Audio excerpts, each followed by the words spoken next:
recording now. Yes. Welcome, everybody. We're back with the second lecture of classification struggles. I don't know. Do you remember what it was about last time? I think there was some. Uh, he talked about how there are real divisions in reality and constructed divisions, Yeah. and he also went into who is doing the classifying with the example of the insult and I don't know how to say it, the weight of a classification. I would say depending Right. I on wonder your social position. if this is like a wrong way to put it, but it was like with the example of like the idiot or the insult, that the difference it seemed like the difference of sociology or social sciences is that the constructed, like you said, there was the real divisions in reality and the constructed divisions, but in the social sciences, the constructed divisions can become real. Mm-hmm. Yeah.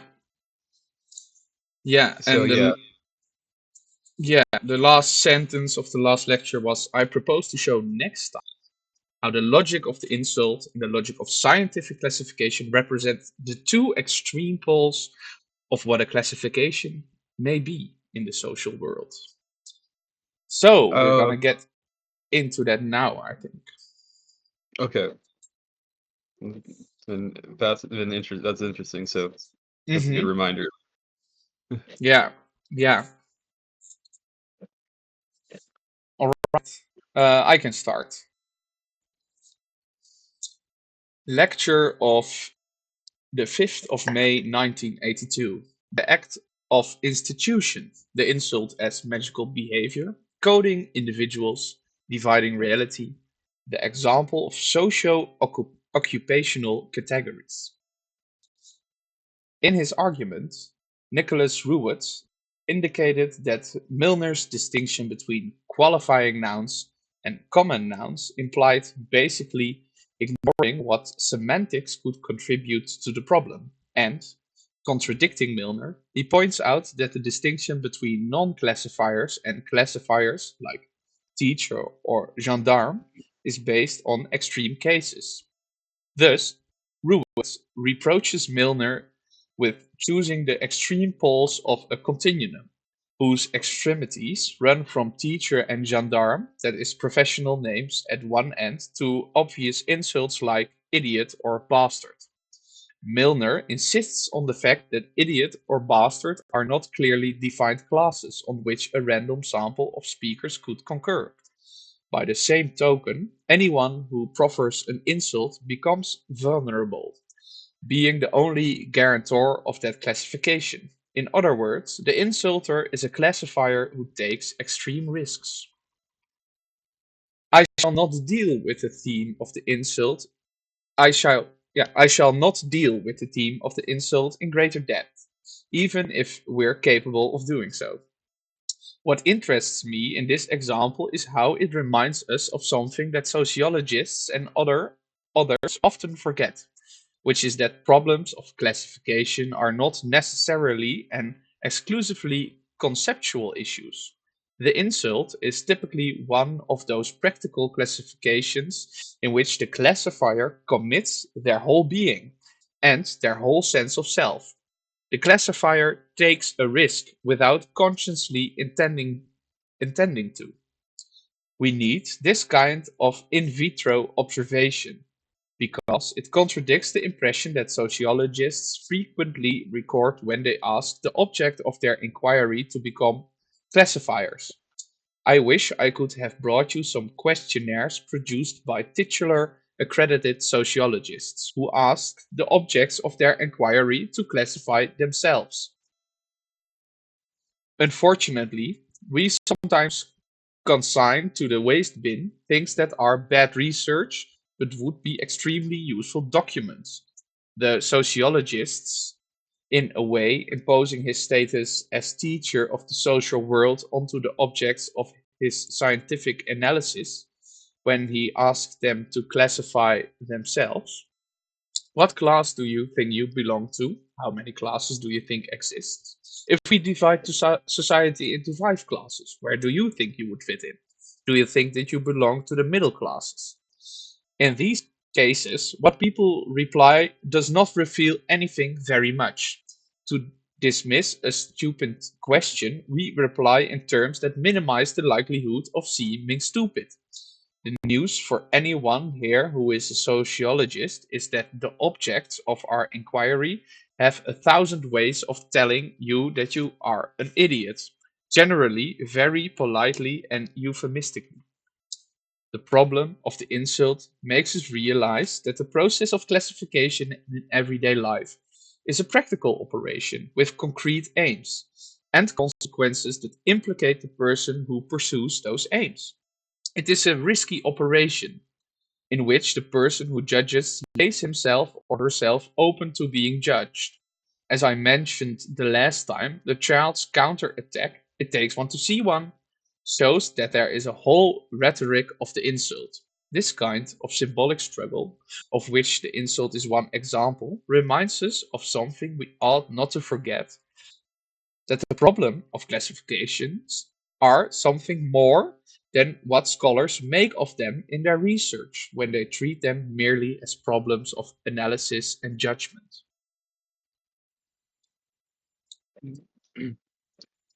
The active institution. To continue for a moment, using one of Ruet's notes, "You're an imbecile," according to Milner, is not, despite appearances to the contrary, a parallel to "you're a teacher." The first sentence differs from the second in that its very utterance necessarily produces pragmatic effects. It is an insult. Whence the assimilation to the performative made by Milner. But we should note that, if we think of the rather uncommon cases where it would be natural to speak the words, "you're a teacher," this sentence could also include a performative, although not necessarily insulting implication. For instance, it might mean something like, "I appoint you to be a teacher."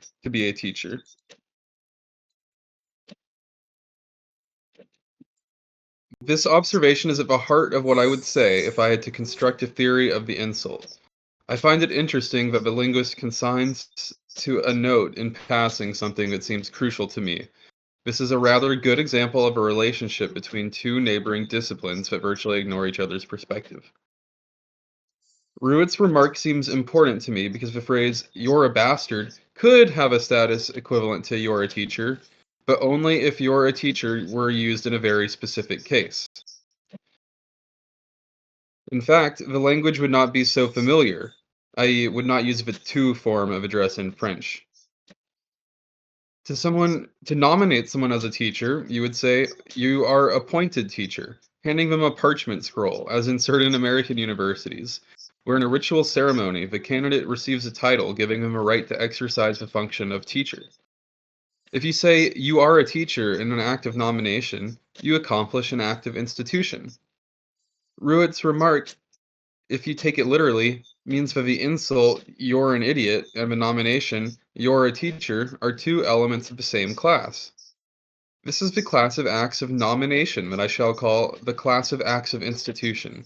That is, acts whereby one signifies something to someone, understanding the term "to signify" to include both its sense in linguistic theory as a synonym of "to communicate," "I signify this or that" by making certain gestures, and the sense whereby "I signify something to you" means "I call on you, I expect you, or I order you to be what I tell you that you are."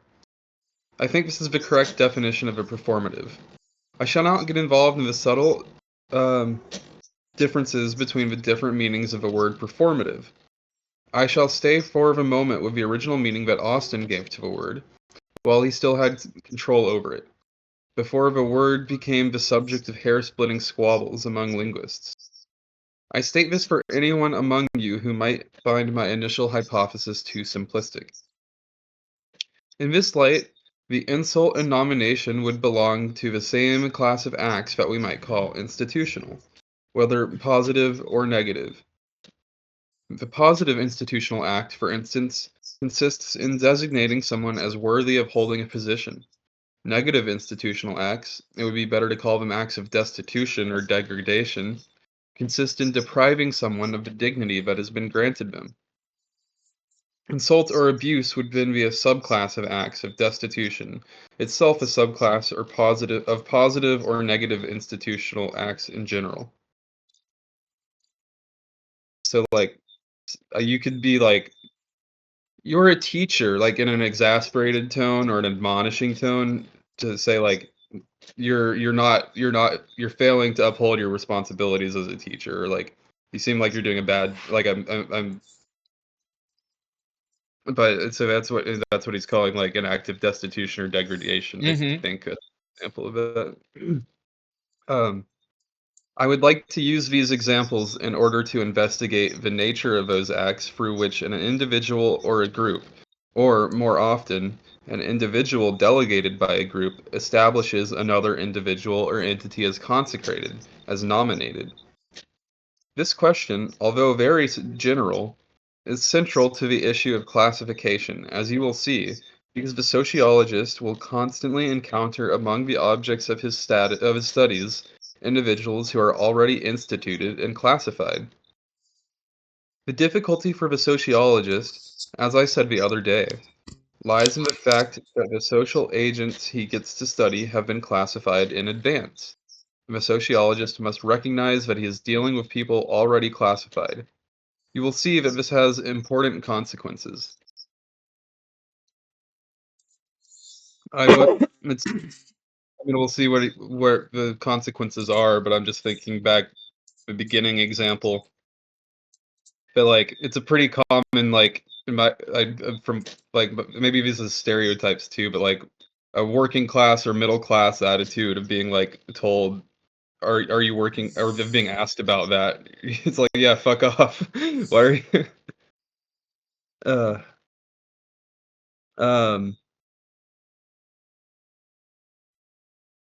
as the but that's a function already of them understanding themselves to be in some kind of position and having a kind of relation to an academic sociologist who's asking questions and any anyway, as the insult belongs to the class of performatives understood as a right of institution, following Austin's original formulation, so abuse occupies a special position within this particular class of rights of institution.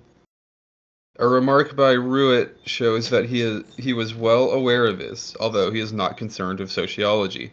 I think, in fact, that he practices sociology without realizing it, which shows that you need to know what you are doing when you practice linguistics, and especially pragmatics. The person who pronounces the insult takes a risk. The insult then has a special status within the category of the rights of degradation, which have been described by an American ethnomethodologist, Garfinkel, in an article where he analyzes the right where an officer is stripped of his epaulets.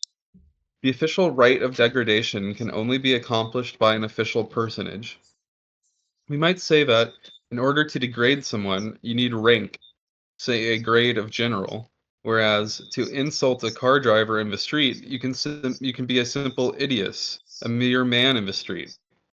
By saying you're an idiot, I am saying that I'm an individual. I lay myself open. Thus, abuse or insult imply a private ritual, idios, a singular rite committing no one but its author. The ethnologist is familiar with this kind of ritual. There are, for instance, for rituals of amorous magic, which are practiced under cover of darkness, usually by women in societies where the division of labor between the sexes assigns a negative role to women, as is often the case.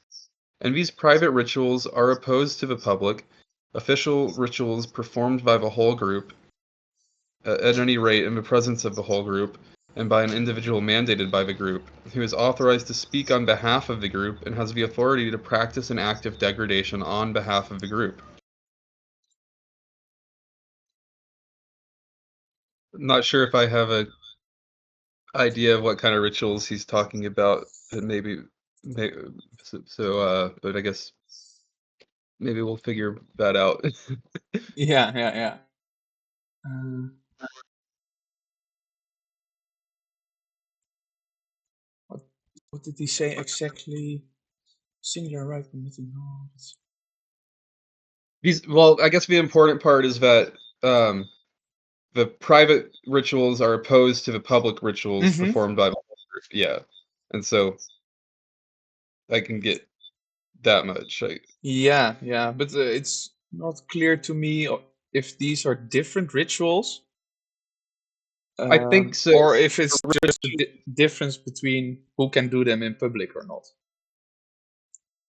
These are well, the way he says there are, for instance, for rituals of amorous magic, which are practiced under the cover of dark. It sounds like he's talking about some kind of like courtship ritual or sexual selection or something like a woman says like I want to have sex with you or something like that. But Mm-hmm. he's so that's what I mean. But I don't know if he means something more specific. Um, but that's a different kind of ritual because it's more like the idios like insulting someone because it's a one-to-one, like, you're only or like I wonder if it would be more like if you like if you're at a dance, like a group dance, like a kind of party or event, and then you have to like select your dance partner. So there's usually like different kinds of rituals for how it's an appropriate way to ask someone to dance. And when you do that, like you're opening yourself up to embarrassment or rejection. Is Mm-hmm. and so that's different than like in a group ritual. Like if you're selected by the group for something, you often can't reject it. Like it's a different situation because if you Yeah. but so I'm gonna the let me just try to finish this section out though. The other day, I invoked Heidegger's reference to the etymology of the word category. Category comes from the Greek kategoristai, which means publicly accuse, and we think of our public prosecutor. The public prosecutor is someone who classifies and who says, you're sentenced to so many years, you're demoted, etc. And that classification carries the force of law. Someone classified by a public prosecutor delegated by the whole group and pronouncing the verdict before and in the name of the whole group has no right to argue. That person is objectively stigmatized, whereas someone classified by a mere individual venting their spleen is entitled to answer back. We see that behind the problem of classification there lies the absolutely fundamental problem of the authority wielded by the classifier in their act of classification. Our analysis of the insult allows us to raise a certain number of questions. Classifications may be practical. We can make classifications when engaged in the most everyday, commonplace, and insignificant practice. We need to look into the relations between these acts and the scholar's acts of classification. Such acts lead us as sociologists to wonder whose authority it is that authorizes these classifications. In other words, when we raise the question of classification, we need to know that there is a question of authority at stake. This is what we can learn from the example of insult or abuse. Right, and like that. Okay, let me finish this because it's almost done. Okay, we might take the analysis of insult or abuse farther. It would be interesting to discuss whether the two words are perfectly synonymous, although I do not intend to do so here. Abuse, in this perspective, appears to be an attempt or a claim to exercising authority, as Ducrot argues when discussing the performative. The word claim is important for it has psychological connotations. Abuse thus appears to be an attempt or a claim to destitute, that is, to perform the opposite of instituting, to disqualify and discredit, an important word in which there is a reference to credence or belief. To discredit someone is to strip them of what they have been granted by common credence. By a magical act of nomination, I shall return to this magic that engages only its author, but implicates that author entirely. To to the point where they risk coming to an untimely end. You can risk your life by trading insult for insult. In a society of honor, insulting someone's mother, for example, may put your life at risk. These are very serious matters. And if we moved beyond the insult and went on to look into the question of the relations between scholarship and politics, often considered in rather rhetorical and ritualistic terms, I think that we would see more clearly that a scholarly classification does in fact implicate its author profoundly as scientific subject, but hardly at all as political subject.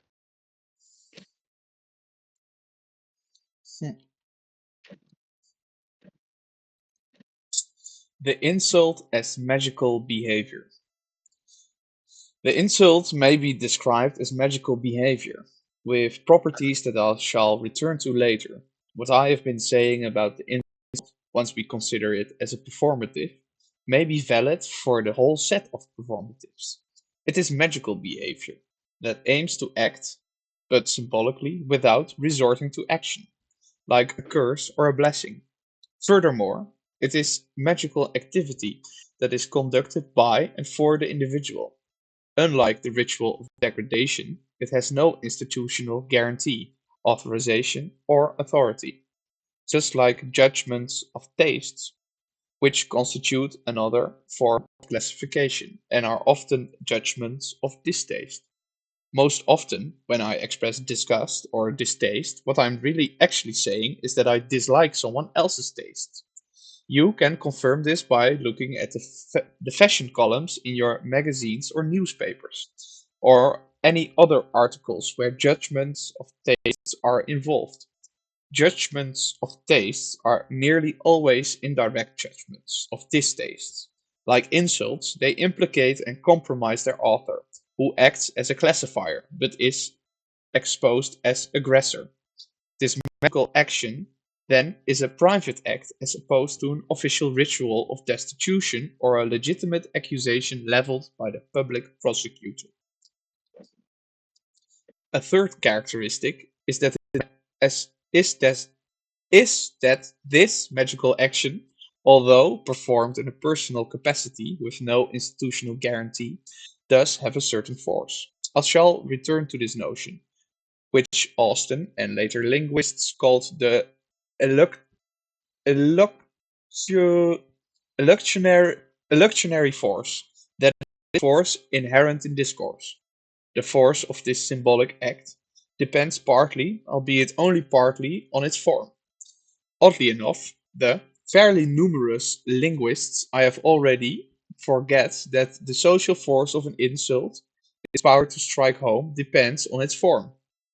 I take an example from a book by Jacques Sellard, Ce ne mange pas de pain, That Won't Cost You, which collects a whole series of popular expressions with their historical origins. Sellard records a ritual snub that I am sure you all know. Arrête ton char, Ben-Hur, literally stop your chariot, Ben-Hur, with the sense here being get off your high horse. This saying has evolved from arrête ton char, where charrier meant to split hairs, hence stop being clever, stop rabbiting on, get off your high horse. This is a classic case of the evolution of a popular saying. Acknowledged by all ethnologists, these sayings come down over the centuries, but are constantly transformed, which is in fact why they last so long. We no longer understand char, hair splitting, but hear it as char, chariot. This evolution is normal, but the insulter wants the audience to join in the mockery in order to give more force to the insult. And as this force can only be derived from the audience, the form of the insult has to be adjusted. In adding Ben-Hur to Arrête ton chat, the insulter claims a kind of spurious authority by using the classical reference in a jocular context, at once mocking it and turning it into a sort of inverse barbarism, or chic rhyming slang. Its power derives from the complicity this creates. What I am saying about the function of insult or abuse is exactly similar to what we know of the role of the bard in archaic societies. It seems strange to describe the insult in this way, but without wishing to be too populist, I think there is a popular inventiveness which springs from the same source as poetic creation, and which consists in making a personal variant of an impersonal common well-known theme, while clearly remaining within the norms of the group. In so-called archaic societies, the poet is someone who is able to take a well-known formula and make it their own. In Greek verse, it might be a line from Simonides of Theos that has come down through the centuries and is reworked and slightly reformulated each time. The poet is someone who knows how to choose the right moment to take a well-known formula and modify it to suit present circumstances, thus earning the approval of the audience and pleasing them at the same time. This is the classical definition of charismatic behavior. For anyone not in the know, the term charismatic is taken from Weber. Charisma, the blessing or the gift of being able to say things simply. Charismatic authority is the opposite of the administrative type of authority. The general who degrades an officer is mandated by the group, and he need have no charisma. He may be misshapen, lame, or a hunchback, and nonetheless accomplish an act of degradation, because he does not do so in his own name, but accomplishes this magical action on behalf of the group mandating him. In the case of the idios logos, the singular idiot, who has no resources but his own to draw on, the only way to have a modicum of illusionary force is to use charisma, which is in this case a sort of virtuosity. Weber speaks of religious virtuosity. That, for the case in point, consists in taking a hackneyed figure of speech or trope and converting it into something personal, but at the same time, obviously something that is common knowledge. Because if no one knew who Ben Hur was, and no one understood the play on words, the joke would fall flat. It had to be at once personal and common. And that is how the individual idiot, the author of the successful insult, which sends the whole pub into fits of laughter, gets their support and acquires an authority that is necessarily collective, the authority of the group. I shall not take this further, but I think that this argument opens up an important debate. In the case of the insult, the classifier asserts their claim to a symbolic authority and claims it on their own account, through the linguistic dexterity that earns them a reputation as a master of language. This is important for a social history of the insult and obviously for the problem that I want to discuss. I do not propose to take this summary analysis of the insult further, since it is not my principal concern. I remind you of what I said last time.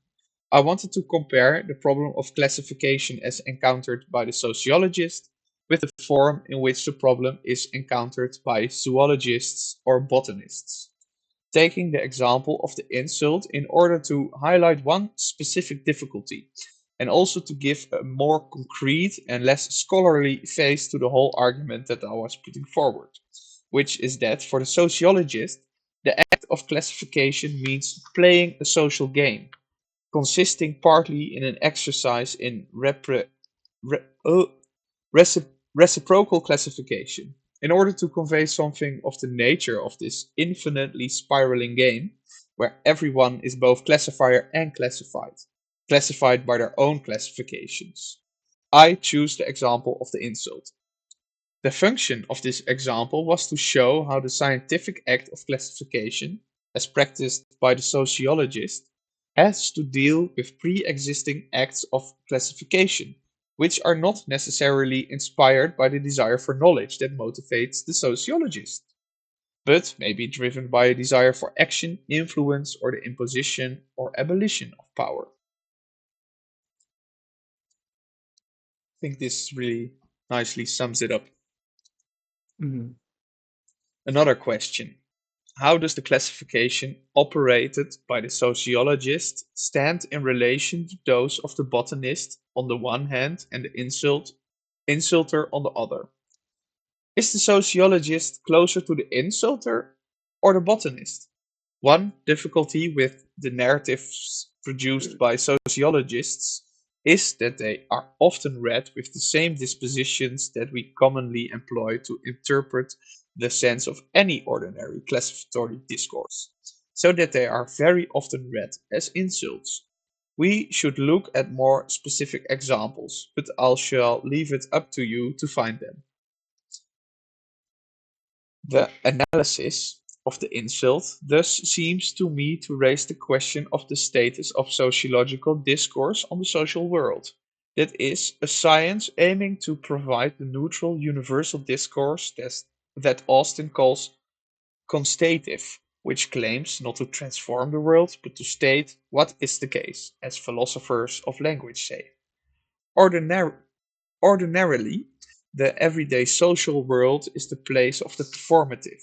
It may be rushing I may be rushing into this rather too hastily, but I am ready to defend the thesis that the statements we make in everyday life are hardly ever merely constative. Even in the most anodyne utterances, there are effects of imposition, intimidation, and symbolic bluff. In other words, symbolic power relations are hidden in an adjective, a silence, or a grimace, beneath the surface of the apparently most rigorously constative speech. This being the case, we may say that scientific discourse will be a discourse aiming to subject the performative to its own constitutive ends. However, in a universe designed for the performative, to repeat in different terms what I just said now, it will be liable to revert to its performative function. Let me give you an example. Linguists who analyze the expression "the meeting is open" show how this expression may be understood in two different ways. Firstly, as constative, I am someone in the room and I say, the meeting is open. I state a fact. Or alternatively, I may be the chair of the meeting and say, the meeting is open. I have used a different tone of voice, but I can use the very same tone. In saying the meeting is open in the performative mode, in using the verb in the performative mode, that is, with authority, with a mandate to do so, having the authority to do so, and being authorized to do so, I am not merely noting that the meeting has begun. I actually make the meeting begin. And this phrase immediately becomes an inaugural rite, opening the meeting, which would not be open or even exist without it. You could summarize my whole lecture series for the year as follows. The statement, there are two social classes. Uh, I lost the statement, there are two social classes, could be heard just like the meeting is open in two ways. We might be saying there are two social classes. It's a given fact. We are merely noting that there are two social classes. Or I may say, there are two social classes if I have the authority to say it, and if the fact of saying it helps to bring them into being. When, for example, in the name of a certain Marxism, some people feel authorized to say there are two social classes, they are adopting a performative logic and deciding on the truth of the proposition and deciding on the truth of the proposition is a problem of verification far more than validation. In other words, when it functions as performative, the phrase there are two social classes claims to verify itself. And if it is pronounced by the proper person, that is, the person who is able, for example, to trigger a class struggle, it will be verified. The question then is whether the performative power to verify it, to make it come true by virtue of saying it as independent of the constitutive function, in order to bring the social classes into being, Is it sufficient for me to have the authority to affirm their reality, or should the premise of their true existence be out there in the real world? So, I wish to highlight this crucial problem immediately, at the risk of seeming enigmatic or ocular, because I want you to bear it in mind throughout my lecture course. Even though I shall certainly stray away from it, I shall constantly have it at the back of my mind. What is the meaning of the expression? There are two social classes.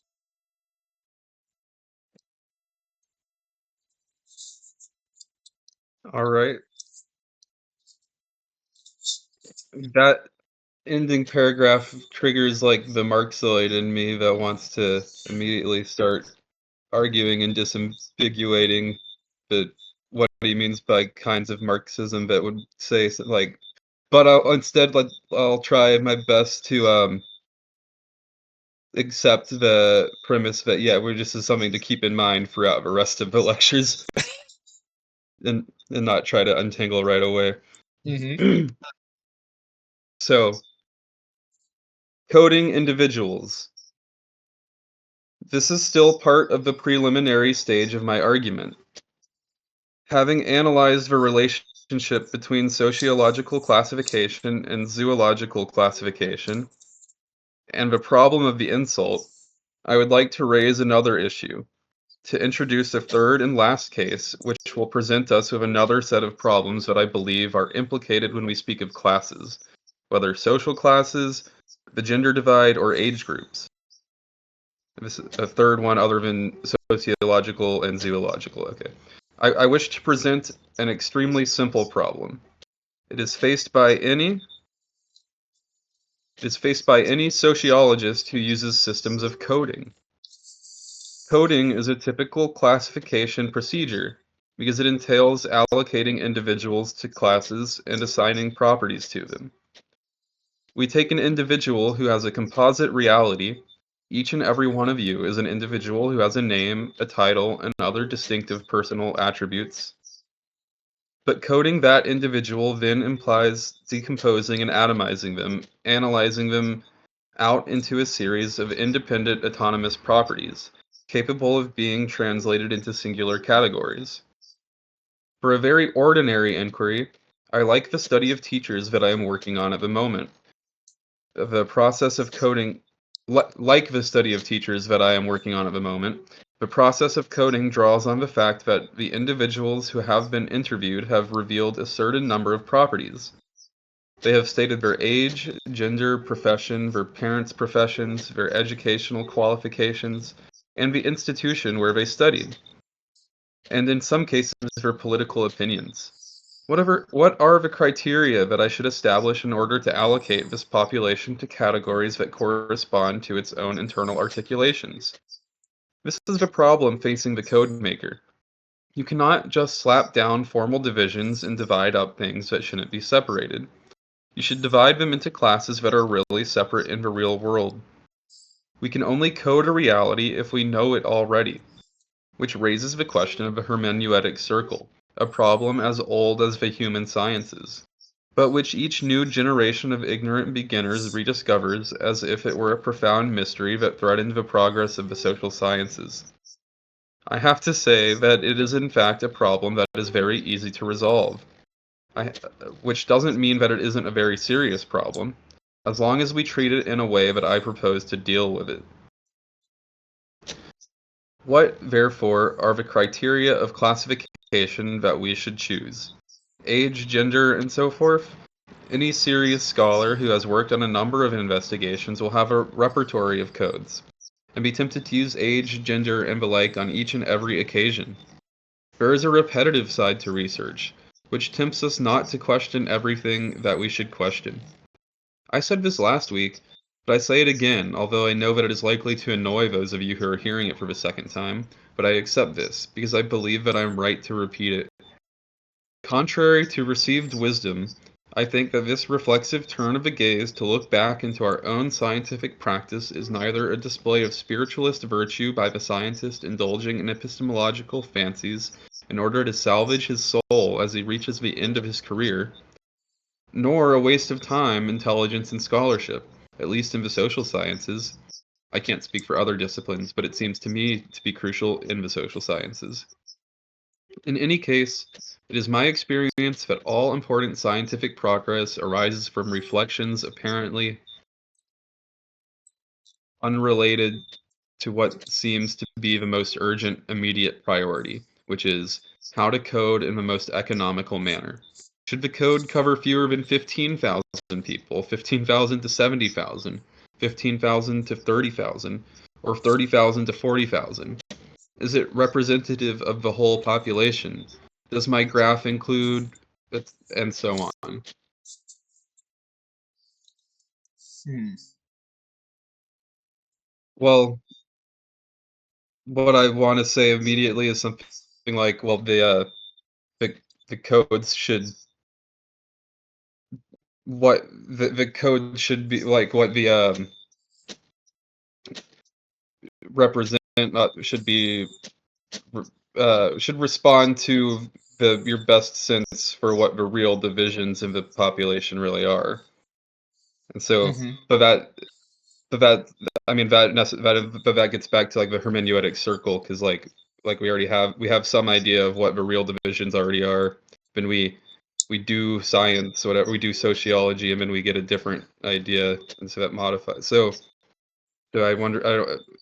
He's going to clarify all this a lot more, I guess, because I'm left not really sure what his solution to the or how we deal with the hermeneutic Hermeneutic. circle. Yeah, Yeah, hermeneutic. or hermeneutic. I don't know. Yeah, that was an interesting point. Um, but uh, I think you have to somehow start with an assumption always, and this assumption better be based on some sense of what is real. I think he wants to say instead of something that is like totally made up. Uh, um, and then if you're gonna look for those things in reality through your research, you may also find that the way maybe you divided the reality or coded it doesn't match your hypothesis. Um, so, and this is how you maybe get out of this circle instead of just proving what you Mhm, already thought.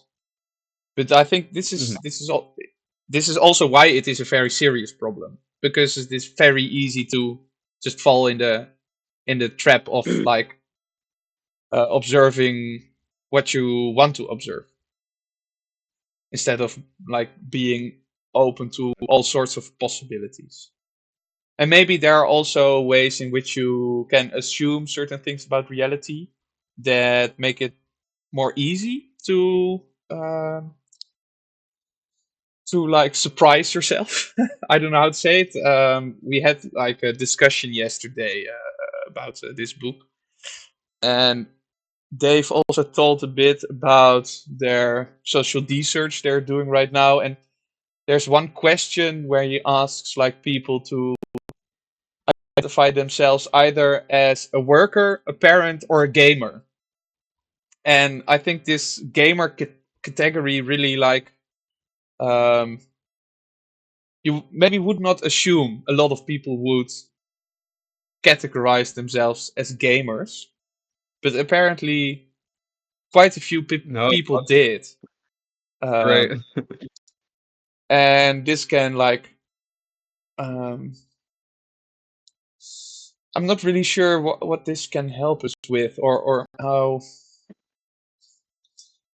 maybe it mainly says something that people don't really or are less likely maybe to identify as a parent or a worker, which are categories that we assume are super solid in reality. Alright, so it's well maybe a gamer as an is maybe also just as real or something.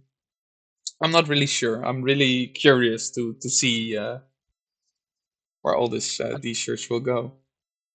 Yeah, that's funny. I think the age, like he talks about age a good bit recent as an important cat. I mean, age obviously is important, but It's funny that you're like, you wouldn't think. Well, yeah, I feel like in my age range, yeah, I think I know more people that would identify as a gamer than as a worker, for Mm. sure, Yeah, yeah, yeah. or as a parent. Like there's more gamers than workers or parents. Gamers like Yeah. the most common. Mm-hmm. That's interesting, I think. Mhm. But so I'm thinking about I guess we'll get to it for reading, so maybe I shouldn't dwell on it too much, but it just seems like maybe the direction of where he's going for like dealing with the hermeneutic circle, that word that I'm not going to pronounce right, but we know what I'm saying, is related to, yes, acknowledging like as you're going about your classification, acknowledging that you already have assumptions about it, but not just, but you have to do that not just in a way where you're acknowledging it to yourself, but I'm thinking like you have to bring in the kind of performativity of Austin that he's talking about. Like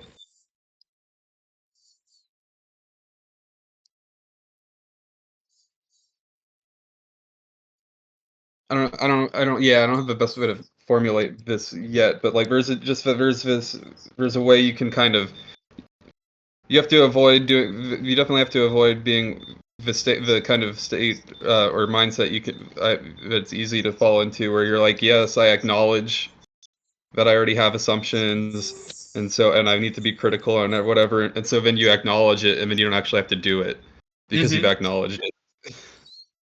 Yeah, yeah, yeah. But let's see.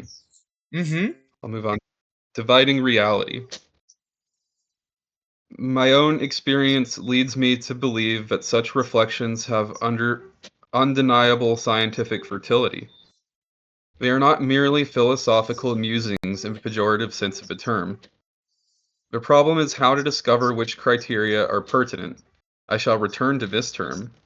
Which criteria will divide up reality according to the divisions that are penciled in, so to speak, in the real world.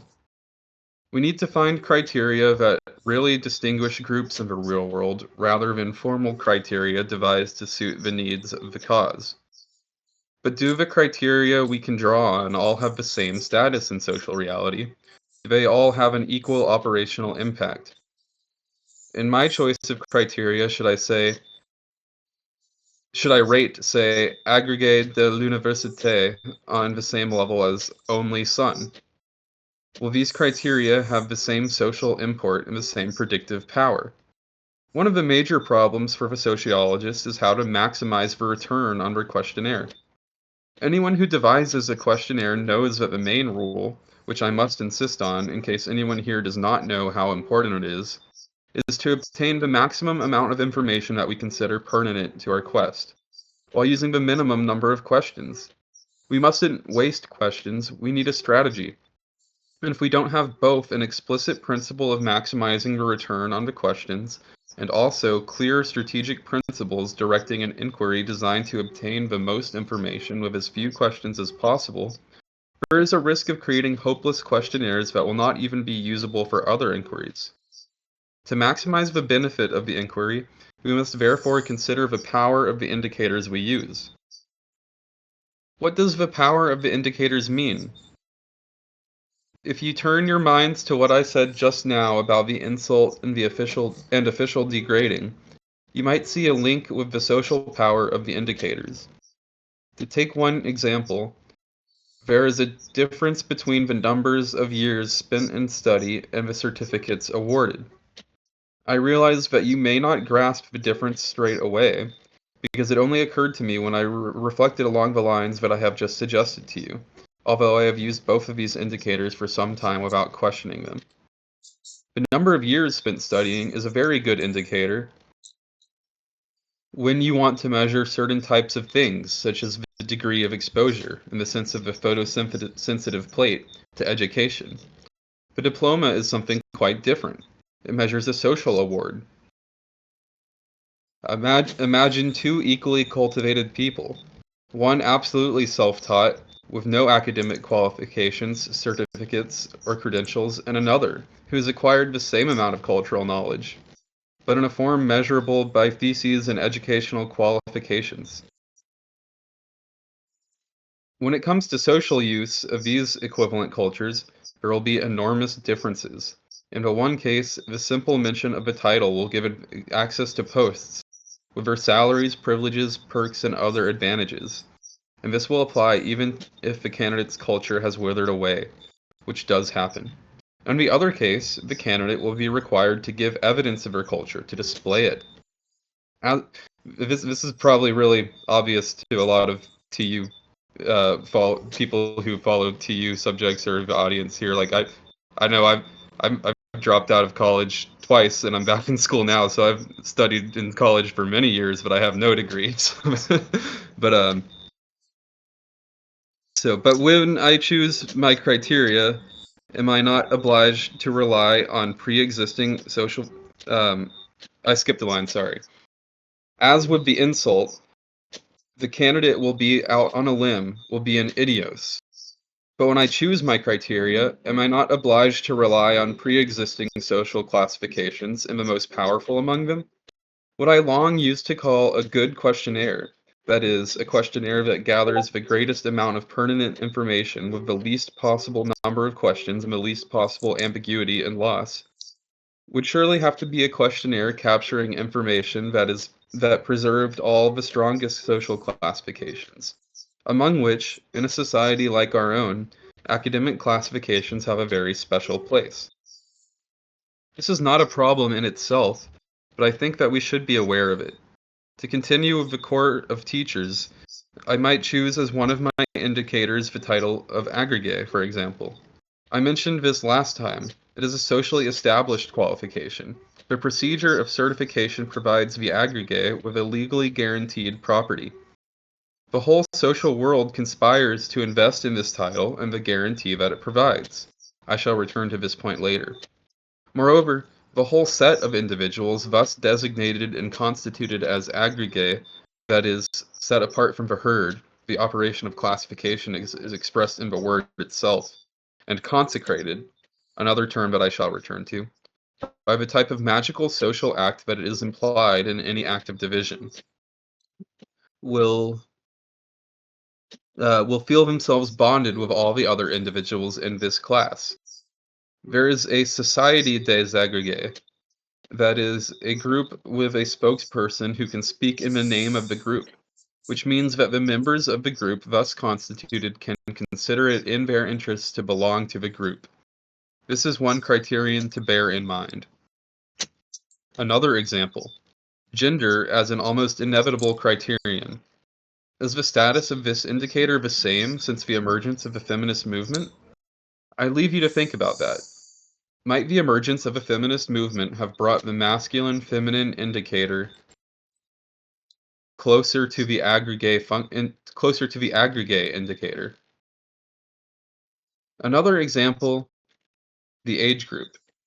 Here, the professional classifiers are happy because there is no apparent problem, but it is normally a purely arbitrary class, based on a purely formal criterion. There are no groups like those formed by the agrégé or normalion behind this criterion. In certain periods, debates opposing youth to maturity do, of course, arise, constructed in general by adults who want to use them as a means of manipulation. We think of youth movements in the pre-Hitler era, for example. But it is obvious that this criterion does not have the same predictive constitutive status as the others. I could continue with religion, a criterion on which I could easily talk for 2 hours, but I fear that I would bore you and repeat things that I have already dealt with. A criterion like religion is very difficult to handle because it can function either as a badge of honor or as a stigma. The logic of the stigma and the logic of abuse, you're nothing but a ... are obviously very similar, and the stigmatized groups are often used as scapegoats for abuse. Another example, geographic origin. As with gender, a few years ago, regionalist movements were not understood in such a way as to make you think of a region south of the Loire as being in Occitania. I could continue if this example is becoming long-winded, but I am thinking of those among you who are professional practitioners of sociology and who know what I am talking about but are tempted to forget it. In any case, the fact that I myself have often forgotten to take the advice I have just given you makes me feel authorized to say all this.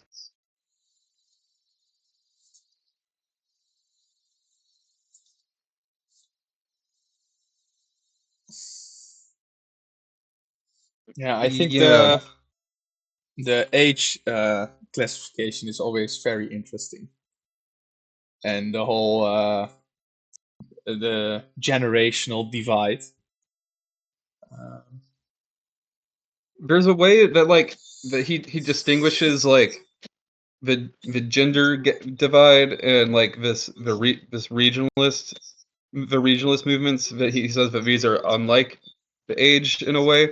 But now but like when like there's also the way that like you can like you can like kind of represent yourself as a boomer. We say we have a boom the idea of a boomer now. So now it's kind of that difference is kind of less clear and that like just like as a after the feminist movement as a woman like really making intentionally identifying yourself as a woman kind of associates yourself with that or like or after a regionalist movement exists it becomes different to associate yourself with that region because so it's like so now you can now even if you're not a boomer even if you're like 20 years old you can take the position of a boomer hmm Yeah, yeah. and that's different that's a different thing than just being 60 or something like that. hmm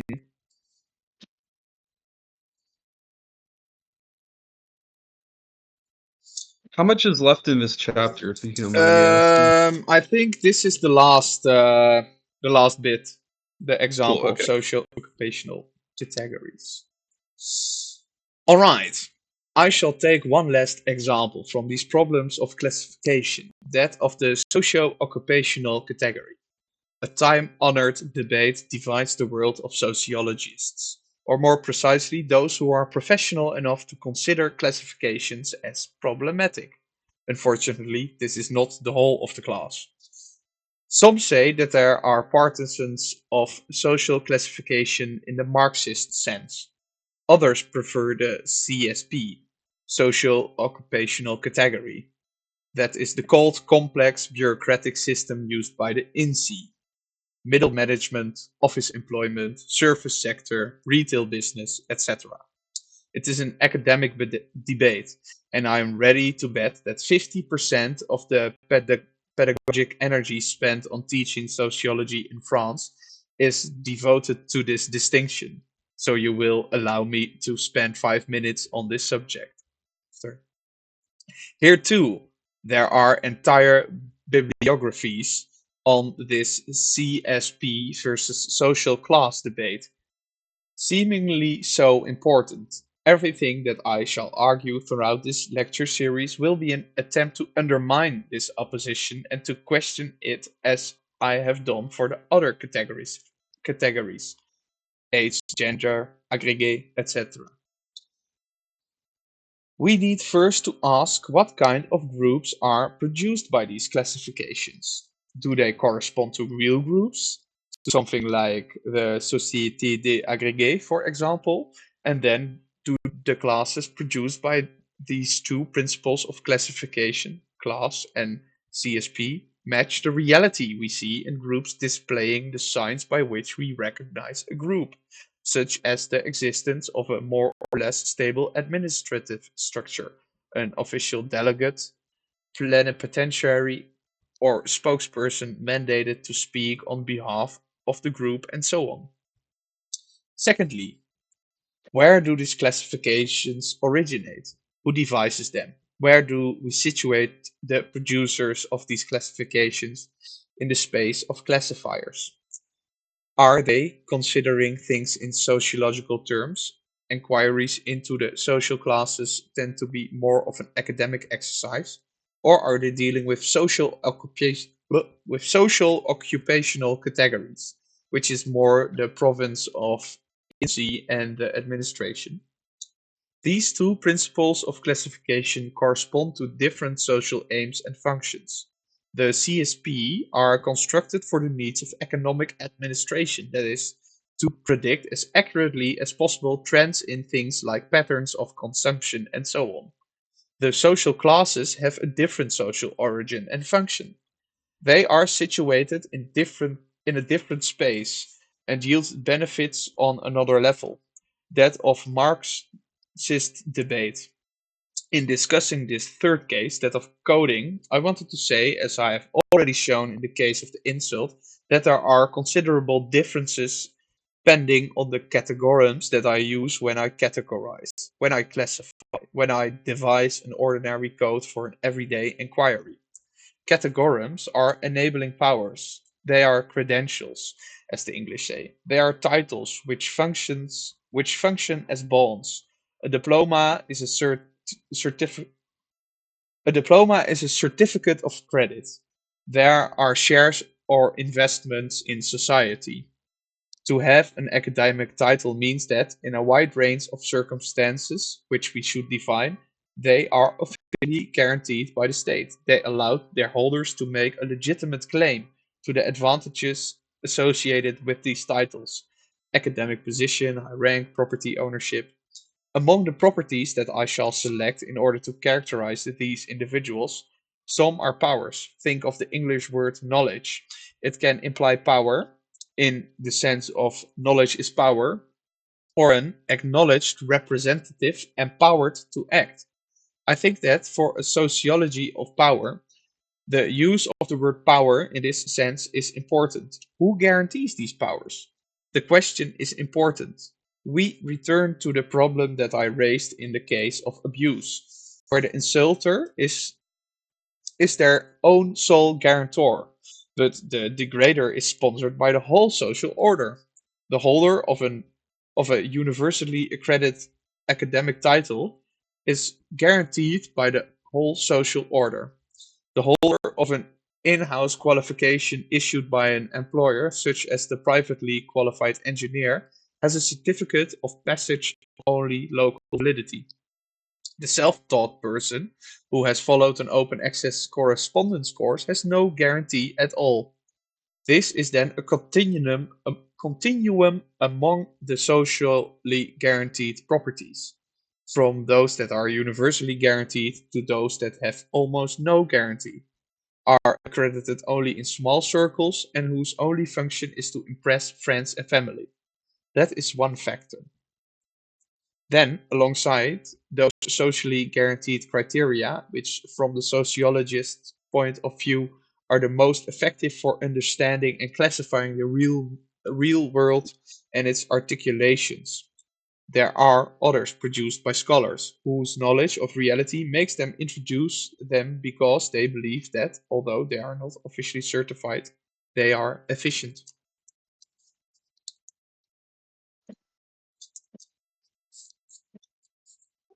Alright.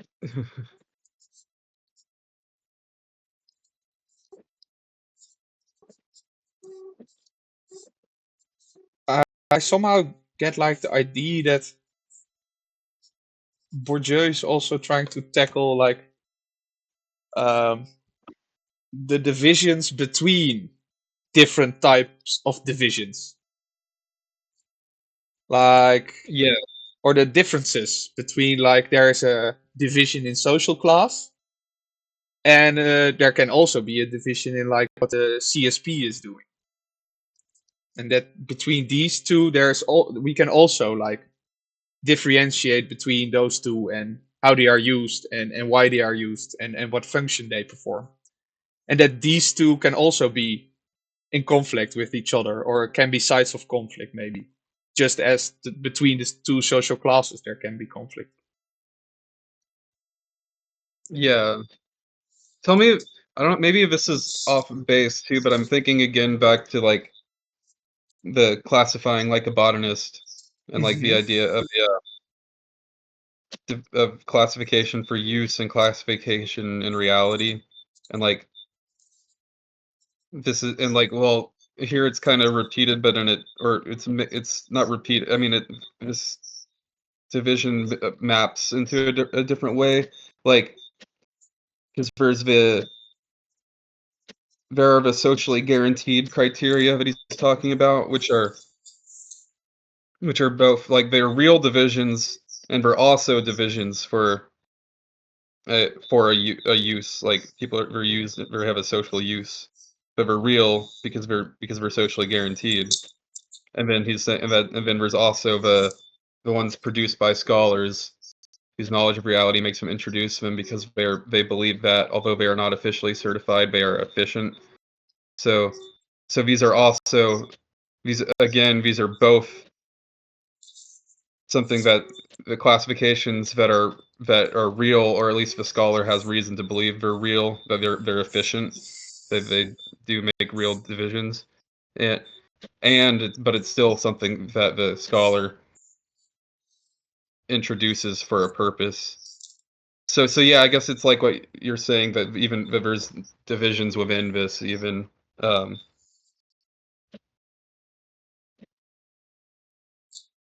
Yeah, yeah, and I think maybe this will come later. Maybe even only in like the volume 2 about habitus and field.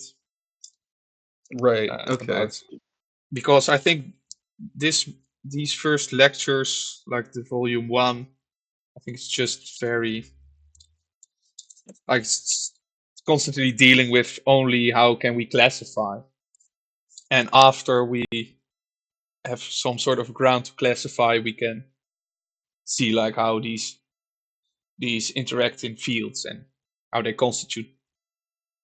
I don't know how we can say Right. something about a field and uh, the points of tension that exists in the field and between the different fields, Right. and what type of habitus that produces, or what type of habitus is sufficient to be in a field. But this is all guessing from me, just from what I've heard. Yeah. Yeah. That's interesting though, because like the ambiguities in classification or in being justified to make a classification are not just they're not just like ambiguities in theory, but they're ambiguities in reality because the fields are contested. Yeah.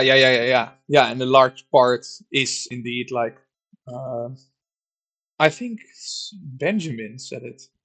I don't know, somewhere in the past about how like a lot of struggle is also just about uh, who can be called what. You know, like a large Yeah. part of philosophical debate is even trying to classify who's a real philosopher or not, who's doing real philosophy, Yeah. or who is doing real political science. And this is also just, I don't know.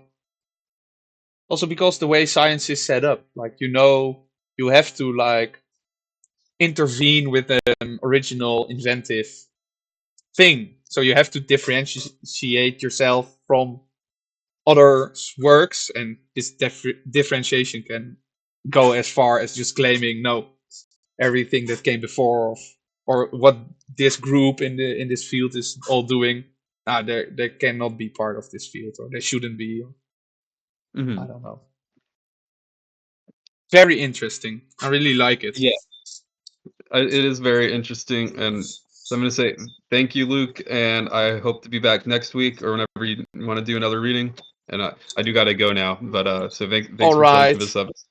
No All right, problem. Have a great day. you too. I'll talk to you later. Bye bye.